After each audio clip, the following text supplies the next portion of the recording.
Hi, WFMers out there. I'm your host, Irina, and this is WFM Unfiltered, a podcast by WFM, the place where we share the truth about workforce management. So get comfortable and listen closely. Hi, everyone. Welcome to WFM Unfiltered. It's going to be unfiltered this time because my guest doesn't have the tendency to keep it quiet. And I'm so happy to be able to introduce you to Adam and to go to Florida today. But because we kick off with a topic that I'm super passionate about, I would like to hand over to Adam. Hey, Adam, how are you doing? Doing well. Thanks for having me. Absolutely. It's a pleasure of mine. I've been following you for quite some time on LinkedIn, and I'm happy that we finally made the time to connect. So, would you mind share a little bit about your background and what you're currently up to? Absolutely. So yeah, my name's Adam Saad. I'm founder and CTO here at TechStack Advising. I started TechStack 4 years ago. So it's been quite a ride over the last 4 years. Before starting TechStack, I was a 5'9" for 3.5 years, top rep in 2017. I left 5'9" to go to Salesforce. I spent 2.5 years at Salesforce serving some of their biggest customers on the planet. I was number one global rep at Salesforce in fiscal year 21, took that commissions check, started TechStack, and then again, I haven't looked. Great.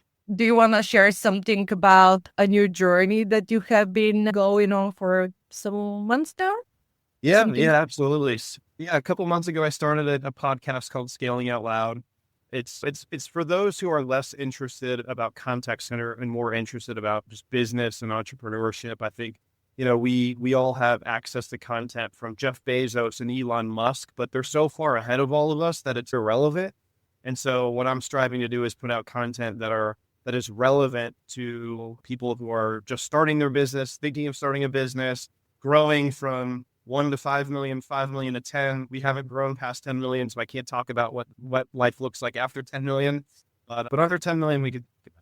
And I personally want to tell everyone, please follow Adam on LinkedIn. Please follow the podcast because I get so many people coming to me and asking for advice because they want to kick off their journey, but they don't have the confidence. They don't know where to start. So those are resources that absolutely will be great for you to tag along, follow, and listen to somebody who has already done these things.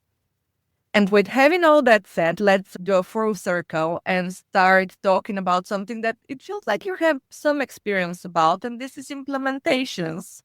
What's your opinion about implementations? How do they usually go? Implementations suck. We just make stuff less. Why why would you say that? Like I have an opinion that going to market for software and shopping for software is a little bit of fun, right? You get to go talk to all these different vendors and see what the vendors are all up to, look at the different features. You get excited about what you're purchasing. And then you sign the contract and then your sales team goes by. You might never see them again. And you're now assigned this implementation team that knows nothing about you. They know nothing about what you're trying to accomplish. They asked you all the same questions that you've told your sales rep for the last 3 months. And all the excitement just like drains, like just goes away. And now you're in this like really boring, complex, high resource intensive activity for the next 3 to 6 months. And it just sucks. And I think there's an opportunity to fix that. Okay. So I want to chip in here because as somebody who has worked on quite some implementations myself and on the side of the vendor, on side of the client, and as a user myself, I totally agree. And one thing that personally annoys me as a user is the charming sales guys that shows up and they're like so romantic in a business way and promise you everything. And then you're right. At the moment when you actually sign that contract, they're like, "Poof," and you never hear about them again. And you realize that it's like a toxic relationship that you cannot get out of. Like you need at least 7 attempts to basically cancel that relationship and get out. And I want to dig into basically the solution mode already. So, what can we recommend to people? How do we fix that first phase of knowing the requirements that basically our vendor needs to be aware of? Yeah. Like I can tell you what we do here at TechStack because I do believe it is the solution. I firmly believe that the implementation team that is going to be doing your implementation, they should be involved in the evaluation and in the sales process. Right? So here at TechStack, we like to get involved early in your evaluation experience. We like at least halfway through, right? You've done the first demo, the vendor's been shortlisted. Okay, get us involved so we can at least have context on what's driving your decision. And when we have context on what's driving your decision and why you picked XYZ vendor during the implementation, like, and our customers have seen this, we have said, "Hey, Irina, we cannot gloss over this one feature. I know we're all tired and I know this is hard, but 3 months ago when we did the demo, you specifically said you needed this feature for XYZ 1, 2, 3. We cannot forget about it. We have to make sure we implement it and implement it right. So you can get the ROI and you can be happy with the product. This is why you bought it in the first place." And that's just one piece of context and one real life example of why it's so important to be involved during the actual sales and evaluation process as an implementation team.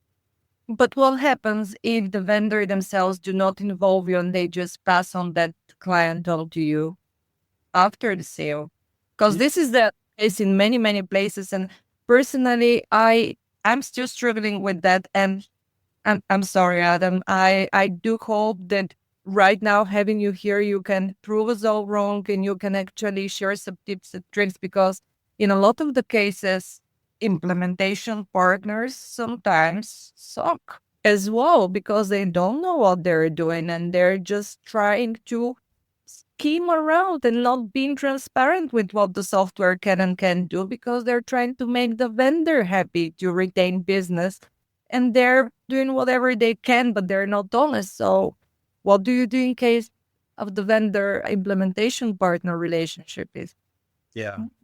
And no, it's tough. Yeah, you nailed something interesting. I do believe that there's a little bit of a conflict of interest that exists in the industry because these systems integrators, these implementation partners, they essentially have two avatars or two customers. One is the manufacturer, the vendor. One is the customer.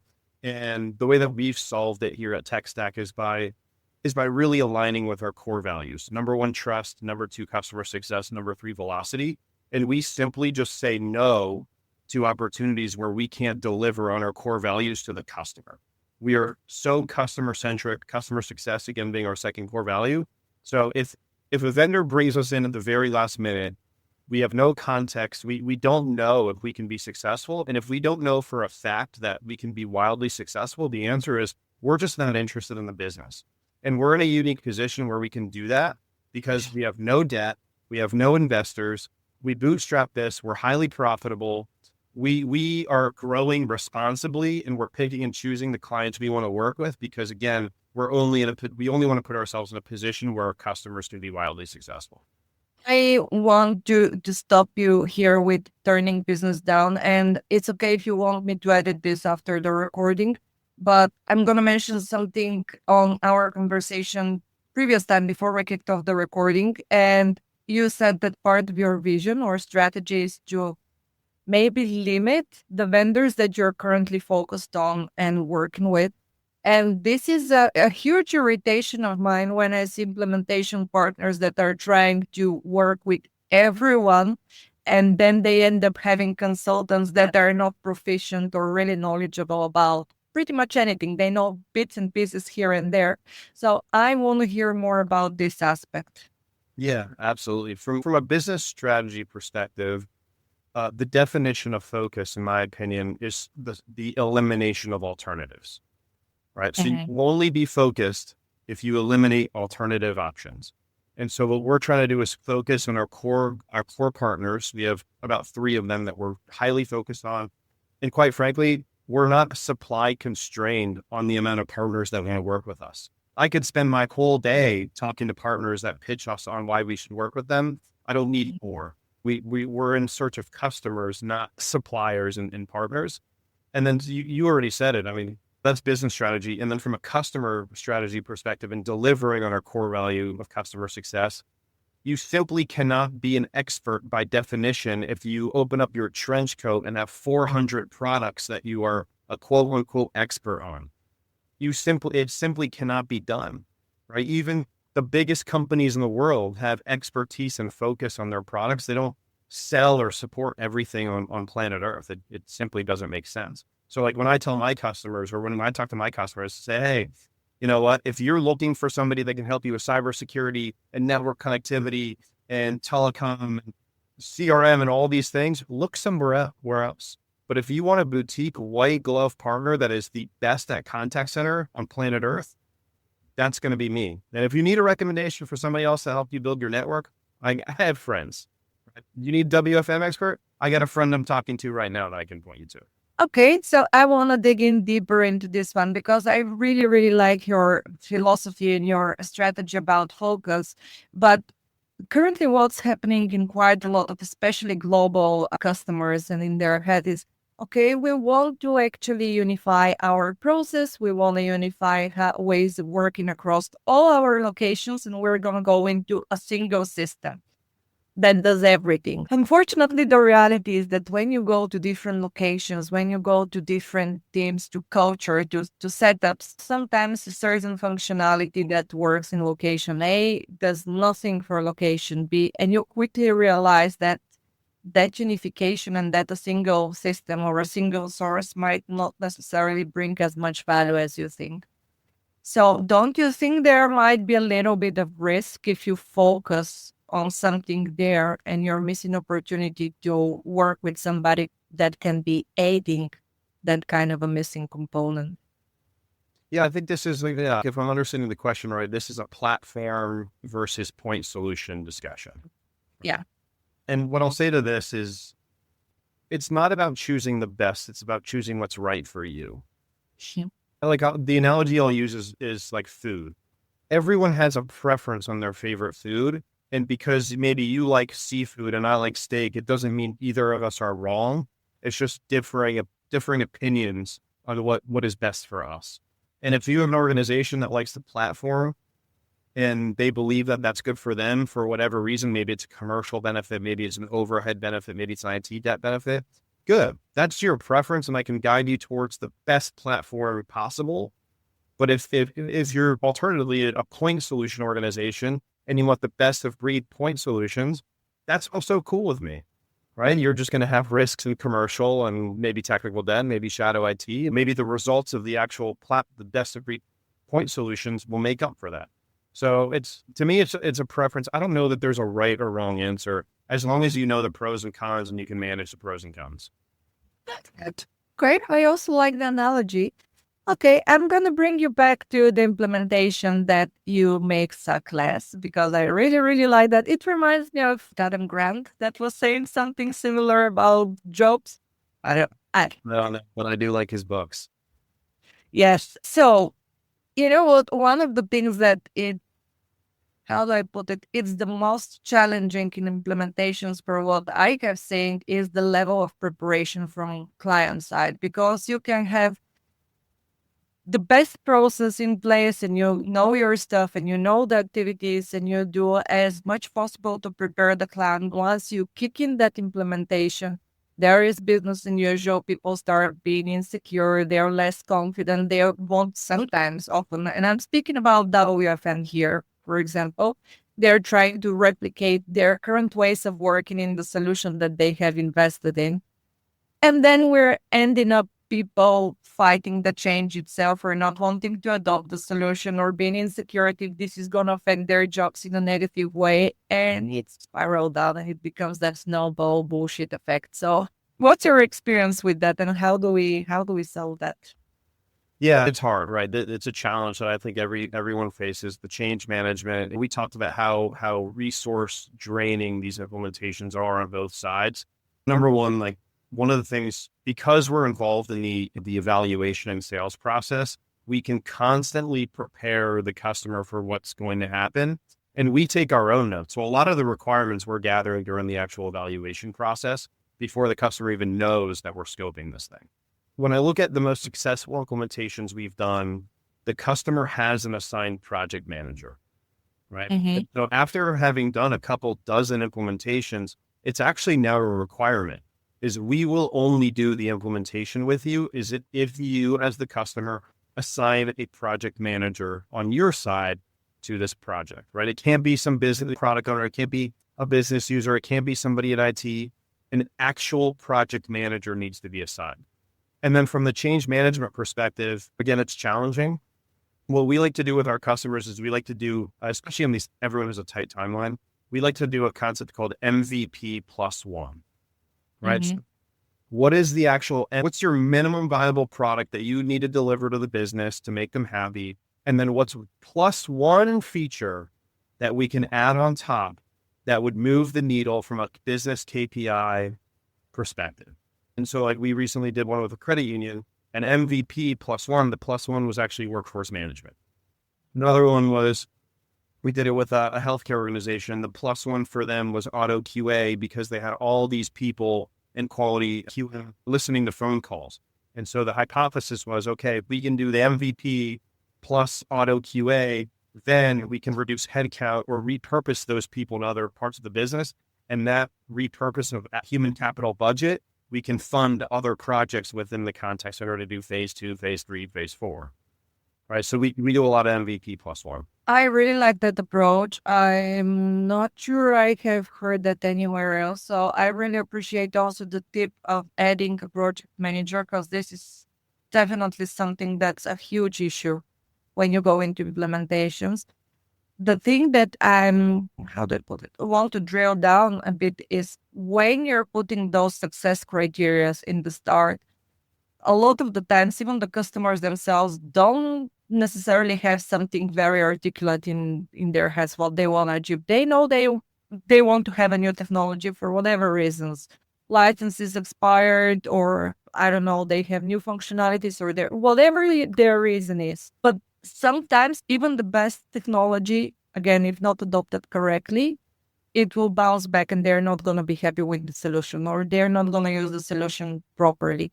So how can we make it a mutual success for the implementation partner or vendor or whoever is delivering implementation and for the client? What do we set up from the start as success criteria? I think this is something we say internally. We don't typically say this publicly, but I'll just say it, is people want to be told what to do. People want to be told what their KPI should be, right? They may or may not have an idea, but at the end of the day, they're looking at us to be the experts.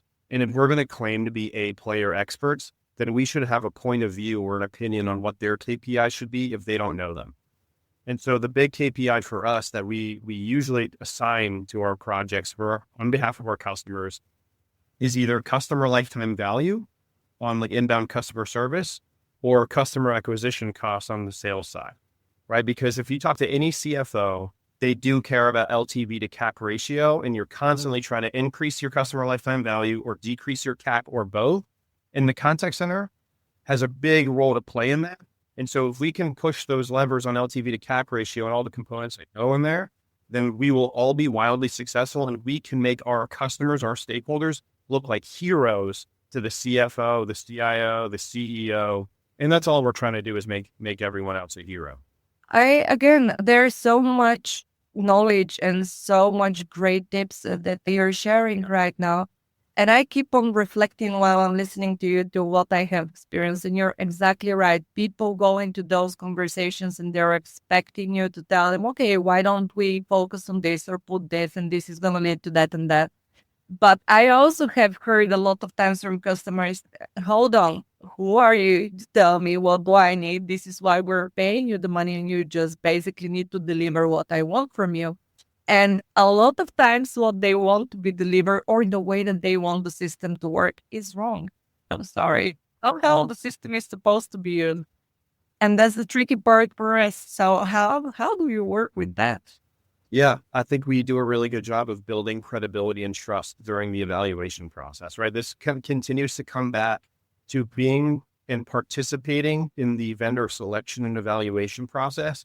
Because if we can go in there and ask high quality questions that yield high quality conversations, that essentially build trust and credibility, we can help define early on the KPIs that we should all be thinking about. And then when we go to the actual implementation and configuration part, we can go back and say, hey, remember, the whole point of this was to either reduce human capital cost or decrease churn, because we found customers that have a lower than 8 CSAT have a 3x higher likelihood to churn. I'm making stuff up now, but we can always point back to the KPIs and defend our position on why we're configuring things the way we are. And I tell customers all the time, we can push buttons on a keyboard all day long and click the mouse and configure things.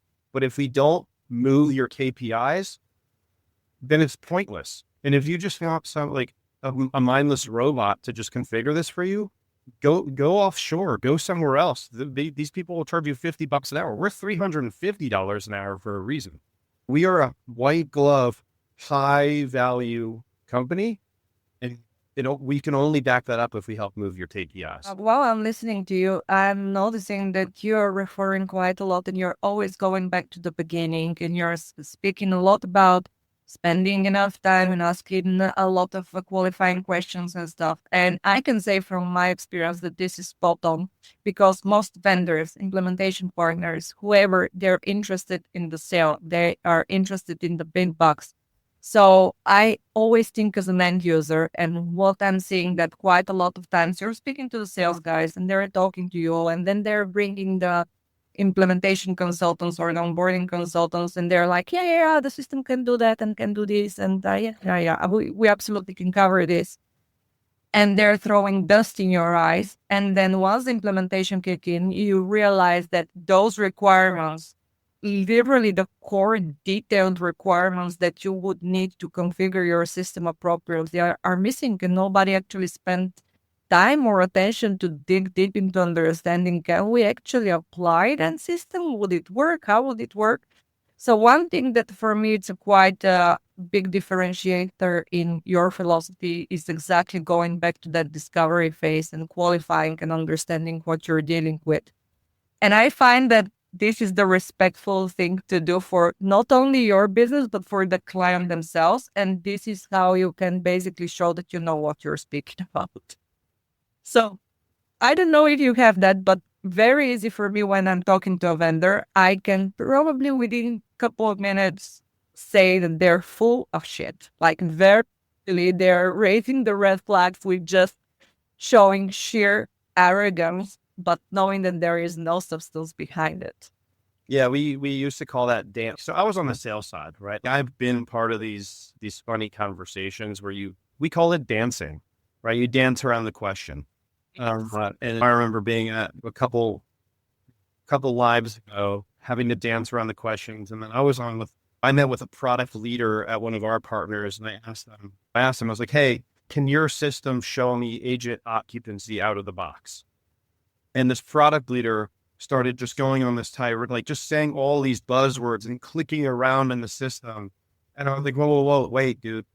You didn't answer my question, and I just saw you clicking on random buttons. That's not going to work on me, dude. Cut the crap and actually answer the question and give me undeniable evidence on whether or not you can do this. And he just sat there with his jaw on the floor. He's up.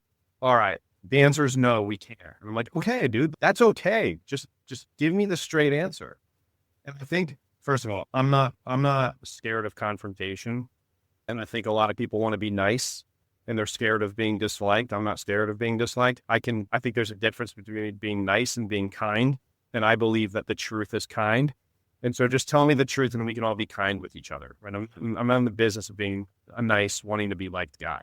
Like I'm just after the truth. I like you more and more, Adam. And I was just about to say that I find that both you and I have those type of red personalities, which are a little bit more confrontational or direct. Let's put it direct. Right. And they're like, no, I like to say no bullshit mentality. I can cope with a lot as long as you respect me enough to be honest and transparent with me. And I really like that you're addressing that because the issues a lot of us that are dealing again with vendors and partners and implementations are the complete lack of transparency and the bullshit promise given by the vendors. So another thing that I'm just a little bit cautious about is a lot of times we're talking about roadmaps and the vendors are talking about in 1 year, we're going to deliver bullshit A, exhibit B, and that never happens. But I'm wondering, how do you deal with that? Because you as implementation partner can only promise as much. And we know that this delivery sometimes is coming from the vendor. So if you can't customize that on your end, so what do you do? Yeah, we actually just dealt with this with one of our customers. They are a manufacturer of hot tubs. You might have heard of them. And they ended up picking a vendor that had just acquired a company. And what we did, like all we can do is deliver the information and provide our opinion and guidance. But at the end of the day, it's up to the customer to make the decision as long as they have the information to make the decision. What we did is we connected the product leader at the vendor. We connected them with the CIO of our customer. And we just said, hey, let's have an open and honest conversation about the roadmap, what the plans are.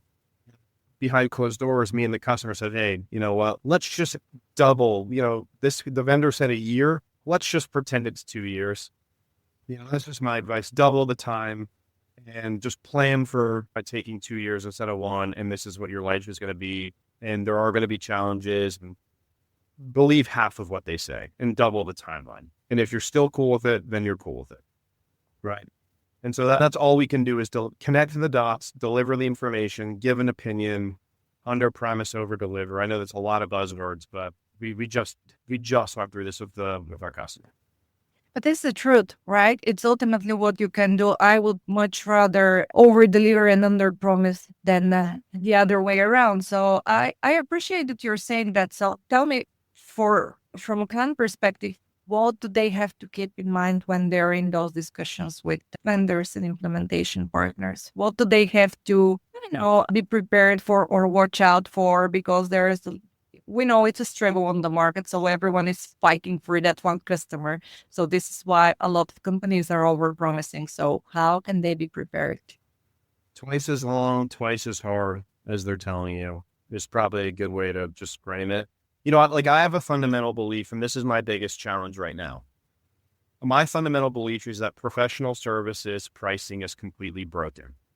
You have vendors and SI partners delivering, massively inflated quotes in terms of how many hours it takes to deliver, and then slashing the prices on the hourly rate to make it look like the customer is getting a good deal.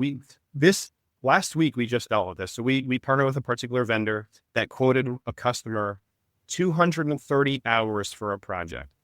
My engineers looked at the project and was like, this is going to take 50 hours. And so what this other vendor did is, okay, it's 230 hours at $150 an hour. And that's a good deal because you're getting this awesome hourly rate.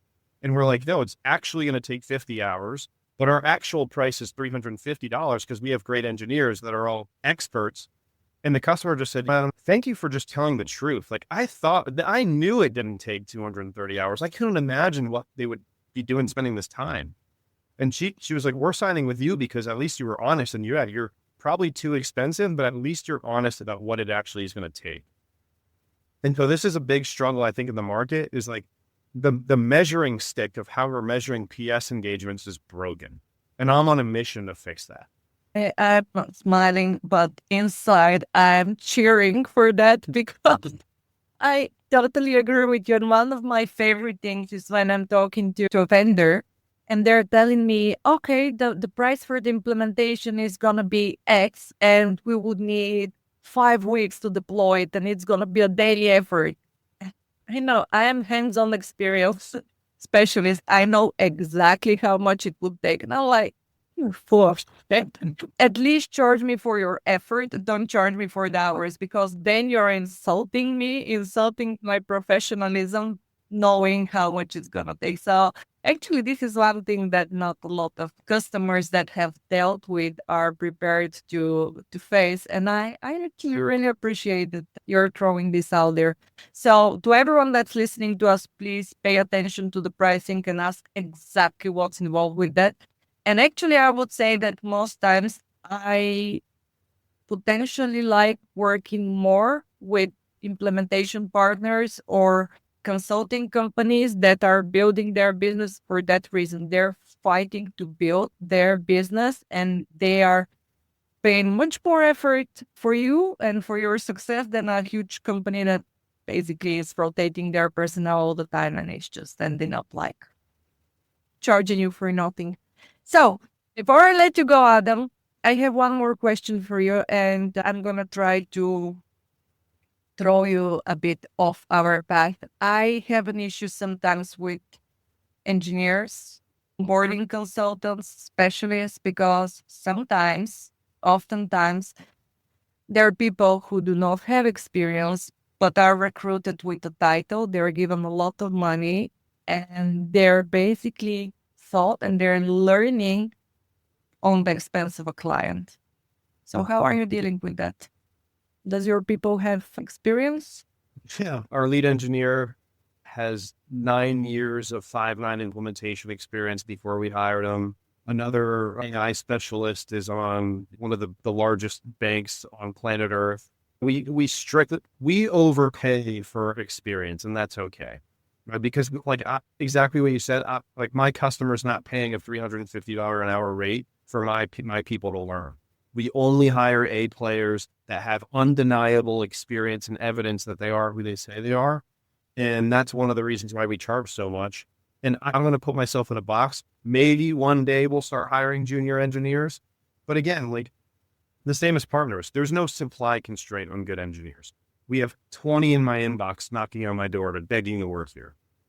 We get to pick and choose the best ones. Okay, I like that. And I'm quite often referring to the fact that a lot of people are looking for those positions as a consultant, as an engineer in a vendor side, as a career growth, because they're paid quite a lot of money. But we know so that there are a lot of big consulting companies that are hiring someone straight off the line without any experience, but they're slapping the title consultant, they're sending them to the client for charging whatever amount of dollars per hour, and they know nothing and they carry the brand with Yeah, them. yeah, they carry the brand, and let's just like one of the big four. Let's just call it Google, right?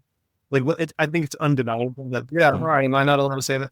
They have a great training program. I think that's undeniable. They do a great job of investing in their people and teaching their people, and like we all know, right? When you get a presentation from one of the big four, it was a bunch of junior consultants, whatever you want to call them, who created the deck, had to spend all night working on it, getting feedback from the managing partner, please fix, no guidance, just make it better. And then the partner delivers it, and that's fine. That's just the business model. For us, we just hired somebody who has 15 years of experience in contact center operations, but she has no experience on like being on the vendor side. So she has the experience in the operations and contact center side, and all we have to do is train her on how to just deliver for customers and to be client facing. And one of the frameworks we use here internally, and I know we're over time, but the framework we use is, we call it $1 million questions and $1 million answers, right? So if you have a customer that asks you a question, pretend that customer has paid you $1 million to answer that question, and give a $1 million answer. And what is a $1 million answer? Here's the answer. Here are the variables. Here are the considerations. Here are the risks. This is how long it's going to take. Here's screenshots. Here's directions. And do you want to meet about it tomorrow? That's a $1 million answer. And so that can be tough. So that's what we're doing. I enjoyed that conversation so much. Is there any final words of advice? Anything else that you would like to mention? I think we covered a lot of great things. Again, if you're interested in business, find me on Spotify, Scaling Out Loud. If you're interested in contact center professional services, that's where I post about that on LinkedIn. And just feel free to reach out if you have questions. Thank you so much for that conversation, Adam. And thank you for being so open and transparent and for addressing stuff that some others are not daring to speak about. So it was really my pleasure to have you on the show. Yeah, thanks for having me. Thanks for joining us today. I'm your host, Irina Mateva, founder of Right WFM, where we believe that every business and its people are unique and deserve the right solution to their challenges. If you need support with workforce management, we're just a message away. Get in touch at irina@rightwfm.com or info@rightwfm.com. If you like the content and would like to support the show, please subscribe to WFM Unfiltered on your favorite podcast platform, leave a review, and follow me on LinkedIn.